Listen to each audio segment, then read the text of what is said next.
What's up, wrestling fans? Welcome back to the channel.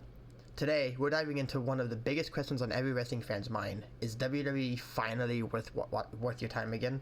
Whether you're a longtime fan who's fallen out of love with the product or a casual viewer wondering if it's time to give WWE another shot, I've got you covered. Let's break down what's been happening in the world of WWE lately and whether or not it's worth your time. Stay tuned. So, let's keep it real for a minute. WWE hasn't always been much watched TV over the past few years, whether it's been lackluster storylines, overpushed talent, or the infamous Vince McMahon era of times like 2019, or really a lot of times in the 2010s. We would get "this is boring" chants during the show. Fans would literally turn their back to what they were watching. It was bad, man. It was almost unwatchable at points. In fact, I know myself, I tuned out and stopped watching for quite a while when that happened. It just was not good, and there's been no shortage of reason why fans tuned out. Ratings dropped, arena had empty seats, and the fans just weren't connecting. It felt like WWE was out of touch with what made wrestling fun in the first place, but things have changed. Or have they?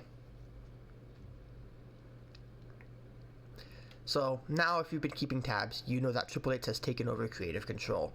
Ever since the game started calling the shots, there's been a noticeable shift. You see a lot more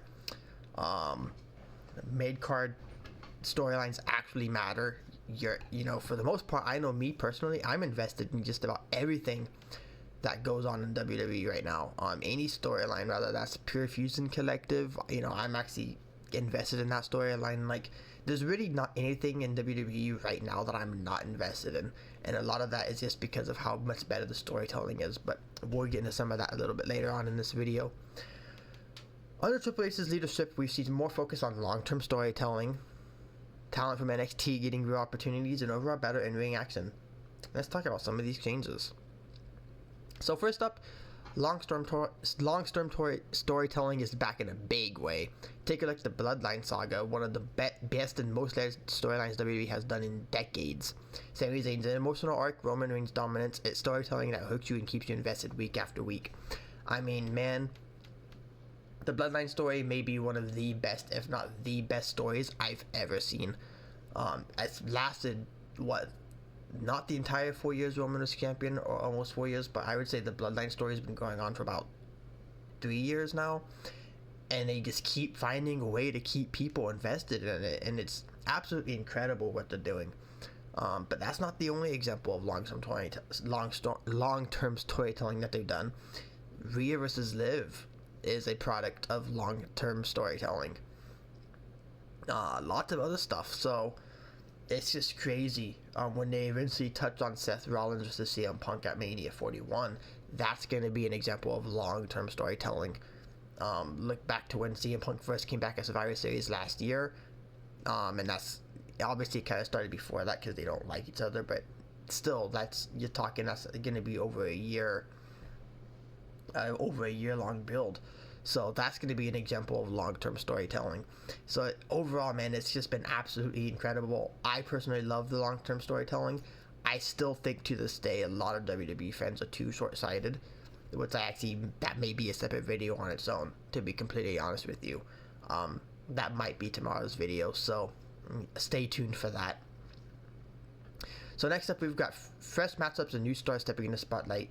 Gunther's Intercontinental Championship reign, LA Knight's rise in popularity, Rhea Ripley dominating the women's division. WWE is giving us fresh faces to root for. I mean, Gunther's reign, man, that was ridiculously long, 666 days. Did not expect Sami Zayn in that reign, to be honest. I kind of expected Gunther to hold it till at least SummerSlam this year, if not potentially still holding it, but hey, bigger plans. A lot of people were upset Sami Zayn won, but Gunther ended up getting the World Heavyweight Championship out of it. I mean, he won the King of the Ring first, obviously, and then he got the World Heavyweight Championship. I mean, he lost at Mania so he could get the bigger title. He didn't win at the bigger moment, no, but he won the bigger title, which was the end goal. I do think ultimately the end goal with Gunther's World Heavyweight Championship reign, I do believe the end goal is for Roman Reigns, not for Roman Reigns, it's for John Cena to defeat Gunther at WrestleMania for the IC title. Or IC title. Wow, I'm all over the place today. This is what happens when you film a video first thing in the morning, guys. I do think John Cena is going to face Gunther for the World Heavyweight Championship at WrestleMania, and I do believe John Cena is going to win. So calling my shot now. You can clip this part of the video so after WrestleMania or before Mania we can see if I'm right. So what about pay-per-views? Or should I say premium live events?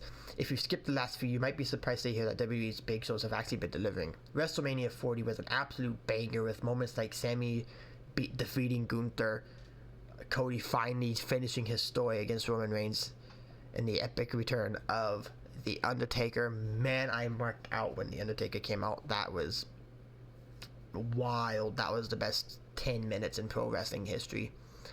But even smaller events like Clash at the Castle and Backlash had moments that reminded us of why we love wrestling in the first place. Pay-per-views have been extremely, extremely good this year. Just absolutely incredible.